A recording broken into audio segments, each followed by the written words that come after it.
Devil May Cry. Hey, Dante! It's me, Bill.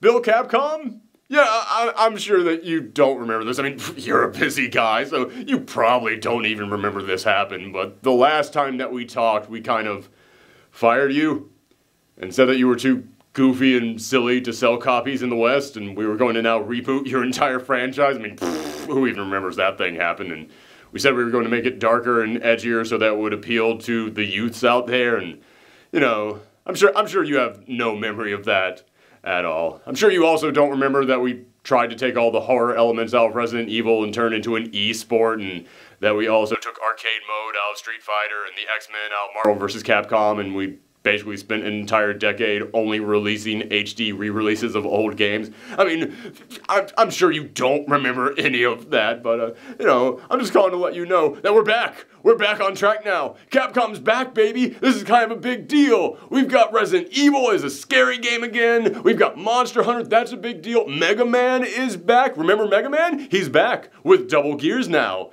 And our fighting games are... Listen, the point is that Capcom is back. We just need one more thing, Dante. We need you. We're going to completely re-energize Devil May Cry. We're bringing it back, baby, and you are going to be the star of it all over again. We're going to embrace what made Devil May Cry work, and we're going to make it a brand new experience that appeals to all the kids out there. So listen to this. It's going to be something that's going to blow your mind. Battle Royale, 100 Dantes on the field at a time.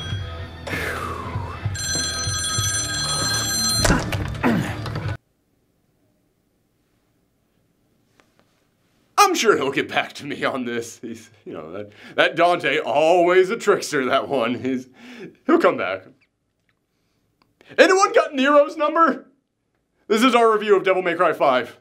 Devil May Cry 5 is the first proper installment in the franchise in over 10 years, and yes, that does make me feel old, thank you for asking. And the best way that I can describe this game is... it's Devil May Cry. Yeah, the fast-paced action, the crazy combos, the metric truck ton of different weapons, and best of all, the personality, it's all back. And I know that some of you think this means I'm going to instantly love this game because it's hitting my nostalgia buttons, but I can tell you that's not the case. Because I always liked Devil May Cry, but I never loved it. I loved parts of it, there was nothing in them that I disliked, and I could totally understand why these games would be the personal favorites of a huge audience out there. But again, I always liked Devil May Cry. Never loved it. I freaking love Devil May Cry 5. I'm not going to say this is the best Devil May Cry game, but it's easily my personal favorite because it not only took the elements that I love from the previous games and really leaned into them, but it also gave me a story that delivered an emotional punch unlike anything I've experienced from this franchise before, and the combat system, while still detailed and layered as always, felt like they took every crazy idea they've ever had throughout this series, and they were now able to realize it in a way that we could only have dreamed of. Also, I'll just go ahead and say this right now at the start. Maybe it's just me, but I always kind of stunk at the Devil May Cry games. Okay, I didn't stink at them, but I certainly wasn't as good at them as they wanted me to be. But I had no problems with this one. I even found it to be kind of easy. Now, maybe that just means that they tweak some stuff in this game to make it feel more like something that I'm used to. Maybe it means that this game isn't as hard as the previous Devil May Cries. Maybe it means that over the past 10 years I've just gotten way better at video games. Yeah, I'm gonna go out on a limb and say it's not that last one. But I did feel like that was something worth mentioning. This game definitely does feel like the easiest of the Devil May Cry games. That's not negative, it's not positive, just something that I wanted to get out of the way. But alright, time to take a motorcycle-sized chainsaw this game, cut it open, and let the rich, delicious red orb spill out and examine what makes this game great. First up, we have to talk about how this game looks because... oh goddamn you guys, just look at it. This thing is really freaking pretty. This was made using the RE engine, the engine that Capcom built for Resident Evil 7, then continued to use with Resident Evil 2. That sentence is very confusing to anyone who doesn't follow that franchise, but now they've taken this engine over to Devil May Cry 5, and I don't know who at Capcom sold what to which devil to get this engine, but holy crap, it is a godsend for them. It makes faces realistic, fabrics feel like you can reach out and touch it, the world has a texture that will blow your mind, and hair that... Okay, yeah, for some reason this engine can do everything except make long flowing hair look good. I have no idea why that's its Achilles heel, but aside from that, yeah, this looks amazing. Same goes for the sound design, the clash of the blades, the skittering of the monsters, and of course the soundtrack is all on point. I love that each of our three heroes have different theme songs that blare up in battle, and I know that before this game came out, everyone said that Dante's theme was bad, because it kind of was, but what can I say? When you're smacking demons around, it kind of works. But nothing will ever top Nero's Devil Trigger theme, which was so good I listened to it non-stop for an entire weekend when they released it.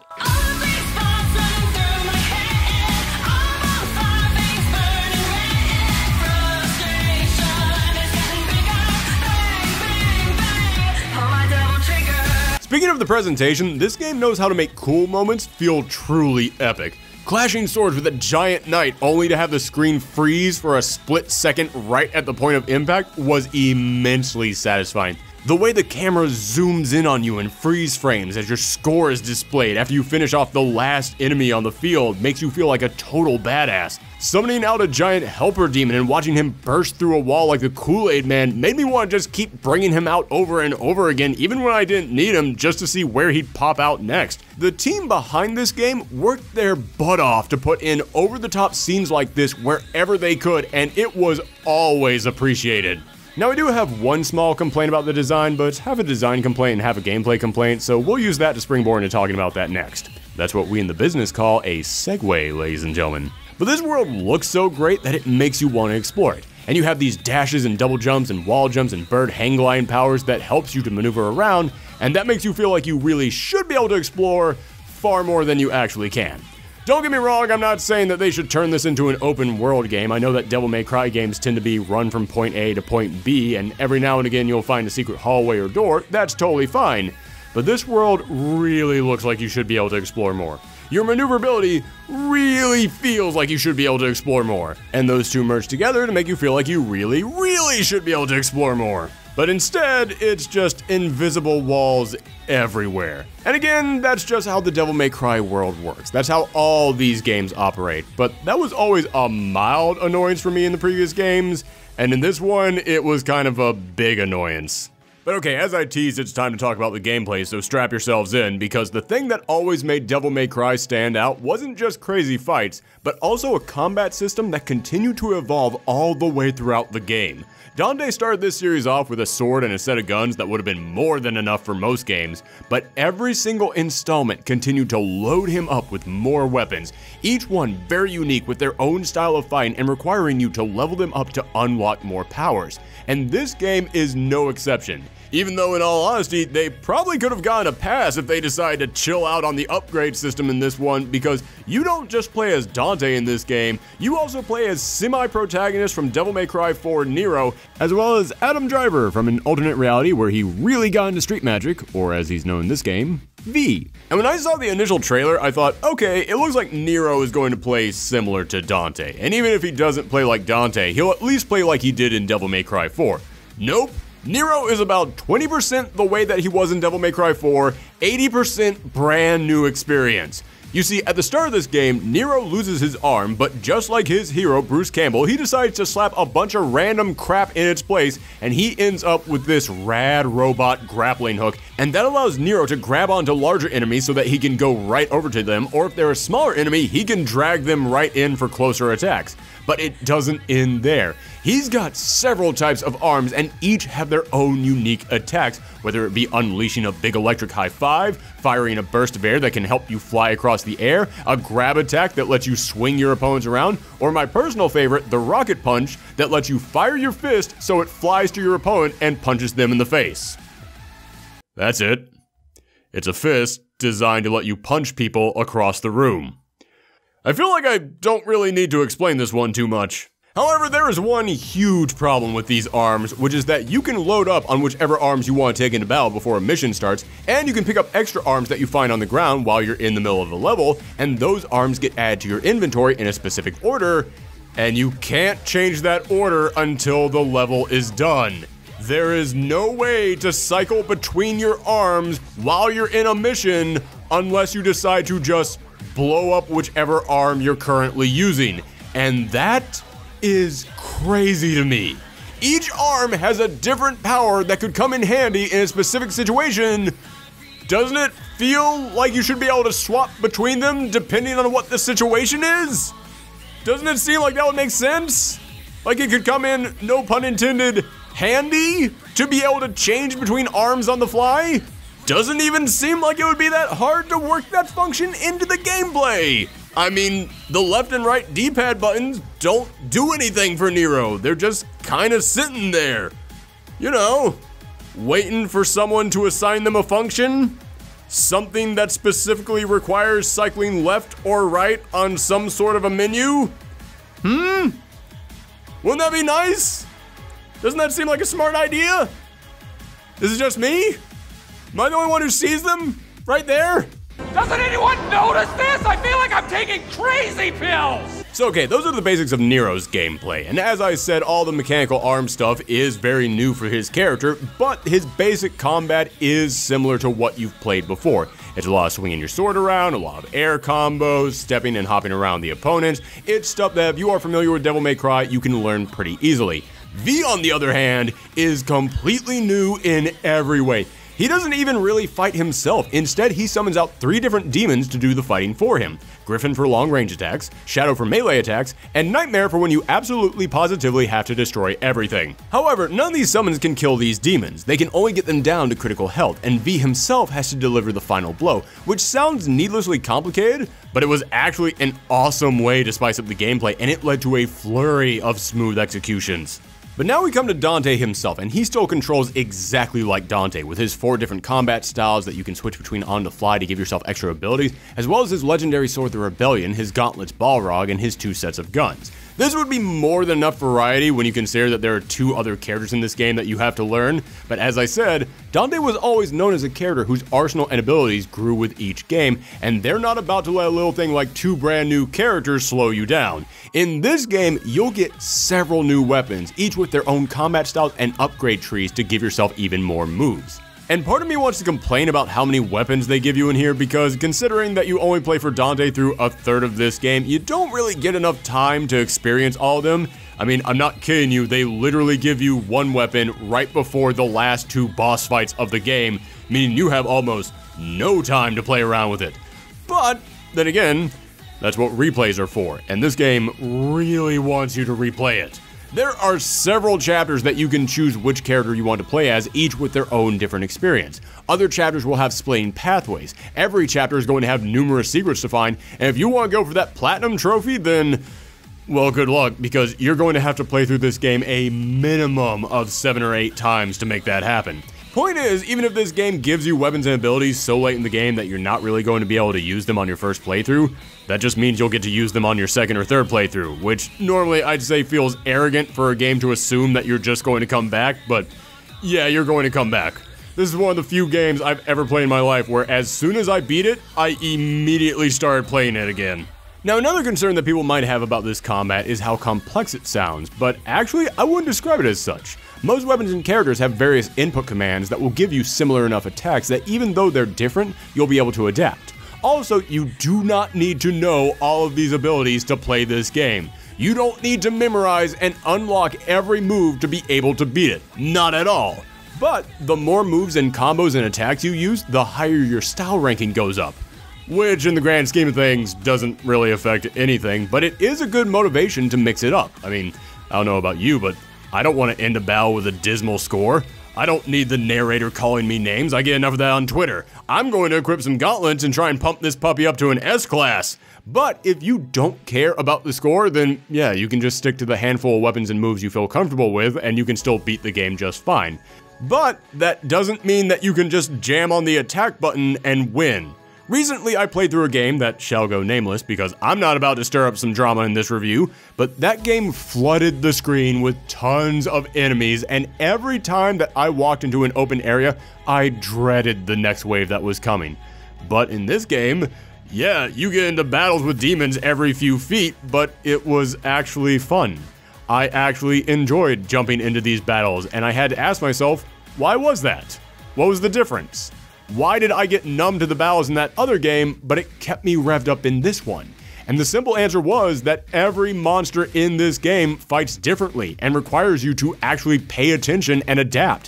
What works well against one monster doesn't work well against the others. The regular insects and reapers can be hacked apart with basic sword slices, but once you get used to that, then they'll introduce these big suckers who become invincible after each hit, so now you have to learn how to attack and dodge. Flying enemies are a pain in the butt to hit with your normal attacks, but each character has their own way of reaching them that you'll need to learn.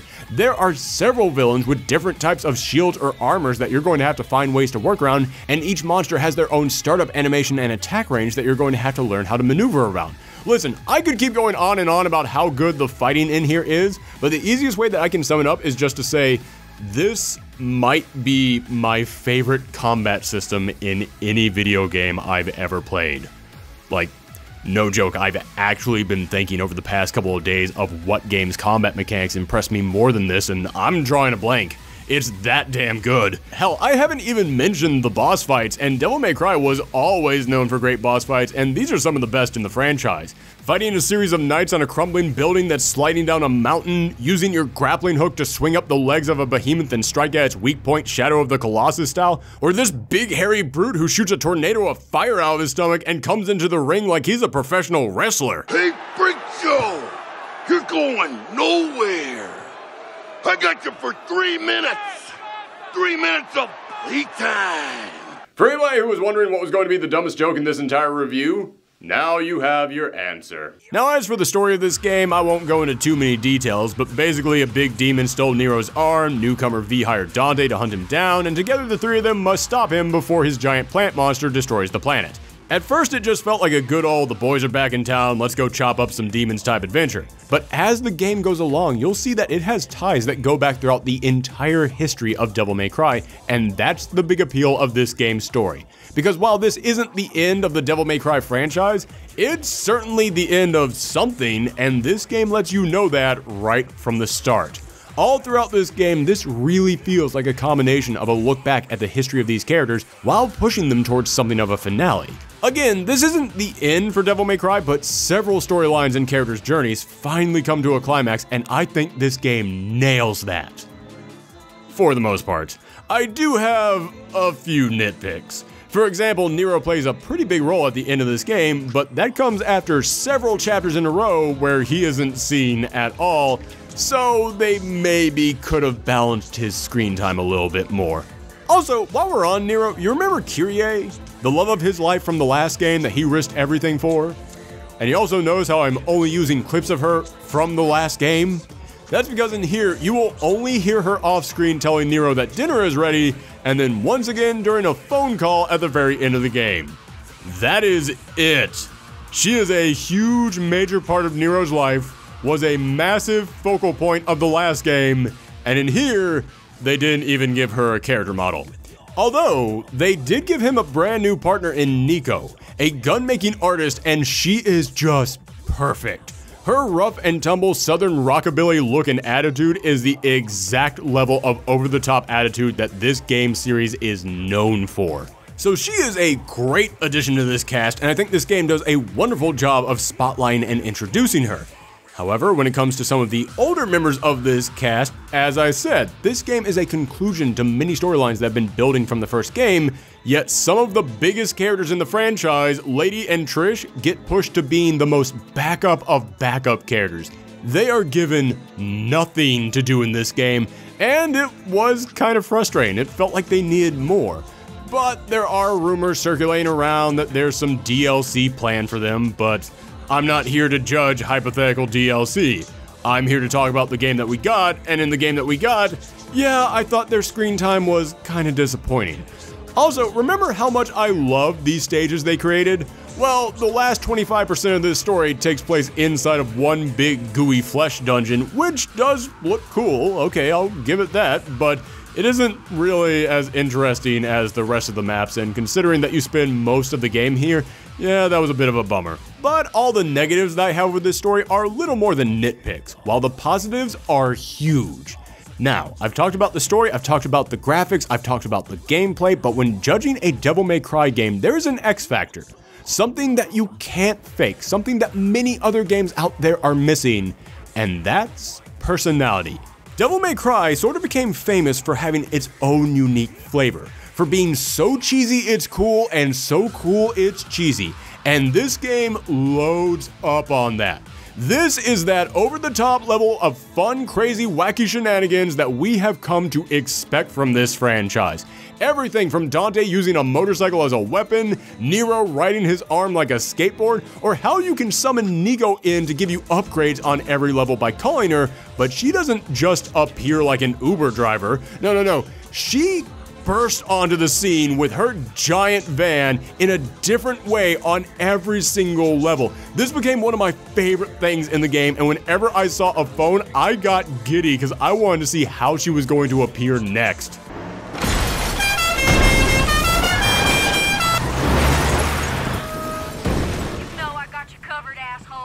I will admit I added that sound effect in there, but even if I didn't, it would have fit perfectly into this game. This is the kind of stuff that we wanted from Devil May Cry, and we got it.